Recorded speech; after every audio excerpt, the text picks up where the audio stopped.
ಹಾಗೆ ಸಂಪರ್ಕದಲ್ಲಿ ಚಂದ್ರಮೋಹನ್. ಕಾಂಗ್ರೆಸ್ನಲ್ಲಿ ಕೋಲಾಹಲ ಎದ್ದಿದ್ಯಾಕೆ? ಆಲ್ ಆಫ್ ಸಡನ್ ಏಕಾಏಕಿ ಮುಸ್ಲಿಂ ಮುಖಂಡರ ರಾಜೀನಾಮೆಯ ಪರ್ವ. ಜಮೀರ್ ಅಹಮದ್ ಖಾನ್ ಅವರಿಗೂ ಕಂಟಕ ಇದೆಯಾ? ಹಾಗಾದ್ರೆ ಸಚಿವ ಜಮೀರ್ ಅಹಮದ್ ಖಾನ್ ಅವರ ತಲೆದಂಡಕ್ಕೇನಾದ್ರೂ ಹೈಕಮಾಂಡ್ ಸೂಚನೆ ಕೊಡುತ್ತಾ? ಎಂಎಲ್ಸಿ ನಜೀರ್ಗೆ ರಾಜೀನಾಮೆಯನ್ನ ಕೊಡುವಂತೆ ಈಗಾಗಲೇ ಸೂಚನೆಯನ್ನ ಕೊಟ್ಟಿದೆ ಹೈಕಮಾಂಡ್ ಅನ್ನುವಂತ ಮಾಹಿತಿ. ನಜೀರ್ ಅಹಮದ್ ಅವರ ಬೆನ್ನಲ್ಲೇ ಜಮೀರ್ ಅಹಮದ್ ಖಾನ್ ಅವರಿಗೂ ಕೂಡ ಹೈಕಮಾಂಡ್ ಅಂಥದ್ದೊಂದು ಸೂಚನೆಯನ್ನ ಕೊಡುತ್ತಾ ಅನ್ನುವಂಥ ಪ್ರಶ್ನೆ ಈಗ ಕಾಂಗ್ರೆಸ್ನಲ್ಲಿ ತಲ್ಲಣವನ್ನ ಸೃಷ್ಟಿ ಮಾಡಿದೆ.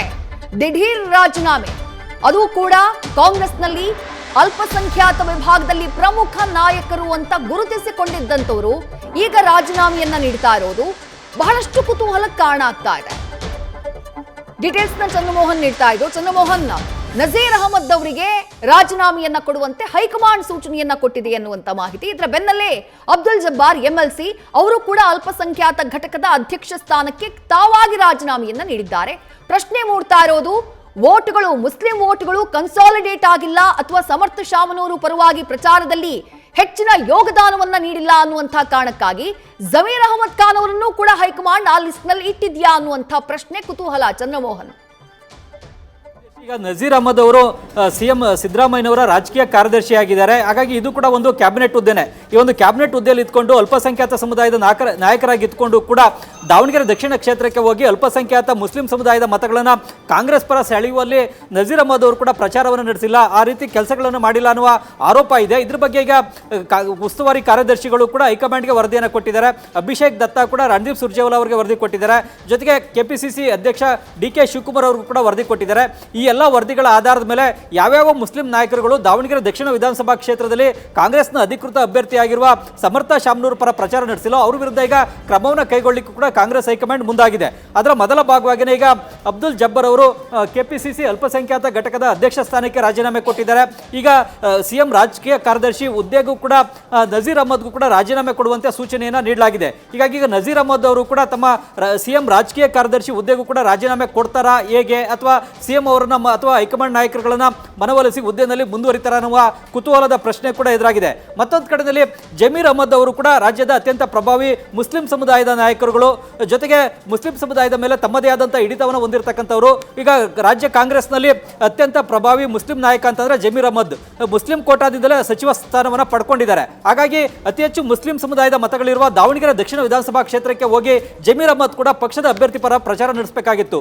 ಜಮೀರ್ ಅಹಮದ್ ದಾವಣಗೆರೆಗೆ ಹೋಗಿದ್ರು, ಆದರೆ ಅಲ್ಲಿ ಪ್ರಚಾರವನ್ನು ನಡೆಸಲಿಲ್ಲ. ಏನಿದ್ರು ಕೂಡ ಸಚಿವ ಎಸ್ ಮಲ್ಲಿಕಾರ್ಜುನ್ ಅವರ ಮನೆಗೆ ಹೋದ್ರು, ಅಲ್ಲಿ ಸಮರ್ಥ ಶಾಮನೂರ್ ಜೊತೆ ಮಾತನಾಡಿದ್ರು, ಅವ್ರನ್ನ ಸನ್ಮಾನ ಮಾಡಿದ್ರು. ಸಮರ್ಥ ಶಾಮನೂರು ಈ ಚುನಾವಣೆಯಲ್ಲಿ ಗೆಲ್ತಾರೆ ಅಂತೇಳಿ ಪತ್ರಿಕಾಗೋಷ್ಠಿ ನಡೆಸಿ ಬೆಂಗಳೂರಿಗೆ ವಾಪಸ್ ಆದ್ರು. ಅದಾದ ಬಳಿಕ ಕೇರಳಕ್ಕೆ ಹೋದ್ರು. ಜೊತೆಗೆ ಅಲ್ಲಿ ಬಂಡಾಯ ಕಾಂಗ್ರೆಸ್ ಅಭ್ಯರ್ಥಿಯಾಗಿ ಸಾದಿಕ್ ಪೈಲ್ವಾನ್ ಕಣಕ್ಕಿಳಿದಿದ್ರು. ಸಾದಿಕ್ ಪೈಲ್ವಾನ್ ಅವರನ್ನ ಮನವೊಲಿಸಿ ಅವ್ರನ್ನ ಚುನಾವಣಾ ಕಣದಿಂದ ಹಿಂದಕ್ಕೆ ಸರುವಂತೆ ಮಾಡಬೇಕು ಮತ್ತು ಅವರ ನಾಮಪತ್ರ ಹಿಂತೆಗೆದುಕೊಳ್ಳುವ ಅವಧಿಯ ಒಳಗಾಗಿನೇ ಅವರ ನಾಮಪತ್ರವನ್ನು ಹಿಂತೆಗೆದುಕೊಳ್ಳುವಂತೆ ಅವ್ರನ್ನ ಮನವೊಲಿಸಬೇಕು ಅನ್ನುವ ಸೂಚನೆಯನ್ನು ಕೂಡ ಸಿಎಂ ಸಿದ್ದರಾಮಯ್ಯನವರು ಕಾಂಗ್ರೆಸ್ ಹೈಕಮಾಂಡ್ ಜಮೀರ್ ಅಹಮದ್ ಅವರಿಗೆ ಕೊಟ್ಟಿದ್ರು. ಆದರೆ ಜಮೀರ್ ಅಹಮದ್ ಸಾದಿಕ್ ಪೈಲ್ವಾನ್ ಅವ್ರನ್ನ ಮನವೊಲಿಸಲಿಕ್ಕೆ ಹೋಗಲಿಲ್ಲ, ದಾವಣಗೆರೆಗೂ ಹೋಗಲಿಲ್ಲ ಮತ್ತು ಅವ್ರನ್ನ ನಾಮಪತ್ರ ಹಿಂತೆಗೆದುಕೊಳ್ಳುವಂತೆ ಮನವೊಲಿಸುವಂತ ಕೆಲಸವನ್ನ ಜಮೀರ್ ಅಹಮದ್ ಮಾಡಲಿಲ್ಲ. ಇದರಿಂದಾಗಿ ಸಾದಿಕ್ ಪೈಲ್ವಾನ್ ಕನ್ನಡದಲ್ಲಿ ಉಳ್ಕೊಂಡ್ರು. ಆದರೆ ಅವ್ರನ್ನ ಅಂತಿಮವಾಗಿ ಬೆಂಗಳೂರಿಗೆ ಕರೆತಂದು ಮನವೊಲಿಸುವಂತ ಕೆಲಸವನ್ನ ಮಾಡಿದ್ದು ಸಲೀಂ ಅಹಮದ್ ಮತ್ತು ರಿಜ್ವಾನ್ ಅರ್ಷದ್ ಮಾತ್ರ. ಈಗ ಹಿರಿಯ ಮುಸ್ಲಿಂ ಸಮುದಾಯದ ನಾಯಕರುಗಳೇ ಹಿಂದೆ ಸರಿದಂತಹ ಸಂದರ್ಭದಲ್ಲಿ ಸಲೀಂ ಅಹಮದ್ ಮತ್ತು ರಿಜ್ವಾನ್ ಅರ್ಷದ್ ಕಾಂಗ್ರೆಸ್ ಪಕ್ಷದ ನೆರವಿಗೆ ಬಂದರು. ಕಾಂಗ್ರೆಸ್ ಪಕ್ಷದ ದಾವಣಗೆರೆ ದಕ್ಷಿಣ ಕ್ಷೇತ್ರದಲ್ಲಿ ಎದುರಾಗಿದ್ದಂತಹ ಒಂದು ಟ್ರಬಲ್ ಅನ್ನು ಬಗೆಹರಿಸತಕ್ಕಂಥ ಕೆಲಸವನ್ನ ಸಲೀಂ ಅಹಮದ್ ರಿಜ್ವಾನ್ ಅರ್ಷದ್ ಮಾಡಿದ್ರು. ಆದರೆ ಈ ಕೆಲಸವನ್ನು ಮಾಡಬೇಕಾಗಿದ್ದಂತಹ ಜವಾಬ್ದಾರಿ ಇದ್ದಿದ್ದು ಜಮೀರ್ ಅಹಮದ್ ಖಾನ್ಗೆ. ಜಮೀರ್ ಅಹಮದ್ ಖಾನ್ ರಾಜ್ಯದ ಕ್ಯಾಬಿನೆಟ್ ನಲ್ಲಿ ಸಚಿವರಾಗಿದ್ದಾರೆ, ಅಧಿಕಾರವನ್ನು ಅನುಭವಿಸ್ತಾ ಇದ್ದಾರೆ.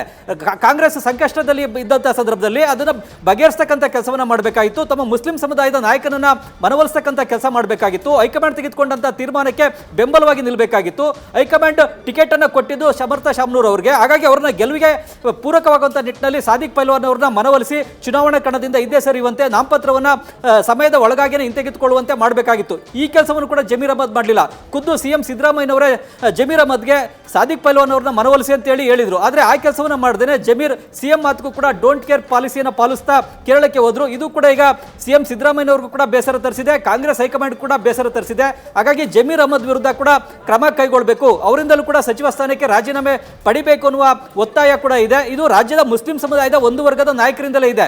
ಖುದ್ದು ನಿನ್ನೆ ಸಲೀಂ ಅಹಮದ್ ರಿಜ್ವಾನ್ ಅರ್ಷದ್ ಇಬ್ರು ಕೂಡ ಪತ್ರಿಕಾಗೋಷ್ಠಿ ನಡೆಸಿ ಕಾಂಗ್ರೆಸ್ನ ಮುಸ್ಲಿಂ ನಾಯಕರುಗಳ ಸಮರ್ಥ ಶಾಮ್ನೂರ್ ವಿರುದ್ಧ ಷಡ್ಯಂತ್ರ ಮಾಡಿದ್ರು, ಅವ್ರ ವಿರುದ್ಧ ಕ್ರಮ ಕೈಗೊಳ್ಳಬೇಕು ಅಂತೇಳಿ ನಾವು ಈಗಾಗಲೇ ಕಾಂಗ್ರೆಸ್ನ ರಾಜ್ಯ ನಾಯಕರುಗಳಿಗೆ, ಕೆಪಿಸಿಸಿ ಅಧ್ಯಕ್ಷರಿಗೆ ಮತ್ತು ಹೈಕಮಾಂಡ್ ನಾಯಕರು ಕೂಡ ದೂರು ಕೊಟ್ಟಿದ್ದೀವಿ ಅಂತೇಳಿ ಪತ್ರಿಕಾಗೋಷ್ಠಿಯಲ್ಲಿ ಹೇಳಿದ್ದಾರೆ. ಹೀಗಾಗಿ ಈಗ ಕಾಂಗ್ರೆಸ್ ಹೈಕಮಾಂಡ್ ಕೂಡ ಯಾವ್ಯಾವ ಮುಸ್ಲಿಂ ಸಮುದಾಯದ ನಾಯಕರುಗಳು ಕಾಂಗ್ರೆಸ್ನ ಅಧಿಕೃತ ಅಭ್ಯರ್ಥಿಯ ಪರವಾಗಿ ಕೆಲಸ ಮಾಡಲಿಲ್ಲ, ಚುನಾವಣಾ ಪ್ರಚಾರ ನಡೆಸಲಿಲ್ಲ, ಷಡ್ಯಂತ್ರವನ್ನು ಯಾರು ಮಾಡಿದ್ರು ಅಂಥವ್ರ ವಿರುದ್ಧ ಈಗ ಕ್ರಮ ಕೈಗೊಳ್ಳಲಿಕ್ಕೆ ಮುಂದಾಗಿದೆ. ಅದರ ಪರಿಣಾಮವಾಗಿ ಈಗ ಕಾಂಗ್ರೆಸ್ನ ಮುಸ್ಲಿಂ ಸಮುದಾಯದ ನಾಯಕರುಗಳ ವಿಕೆಟ್ಗಳು ಪತನ ಆಗ್ತಾ ಇವೆ. ಈಗ ಅಬ್ದುಲ್ ಜಬ್ಬರ್ ಅವರು ರಾಜೀನಾಮೆ ಕೊಟ್ಟಿದ್ದಾರೆ, ನಜೀರ್ ಅಹಮದ್ ಈಗ ರಾಜೀನಾಮೆ ಕೊಡಬೇಕು ಅನ್ನೋ ಸೂಚನೆಯನ್ನು ಅವ್ರಿಗೂ ಕೂಡ ಕೊಡಲಾಗಿದೆ. ಹಾಗಾಗಿ ನಜೀರ್ ಅಹಮದ್ ಕೂಡ ರಾಜೀನಾಮೆ ಕೊಡ್ತಾರಾ ಇಲ್ವಾ ಅನ್ನೋ ಒಂದು ಕುತೂಹಲ ಇದೆ.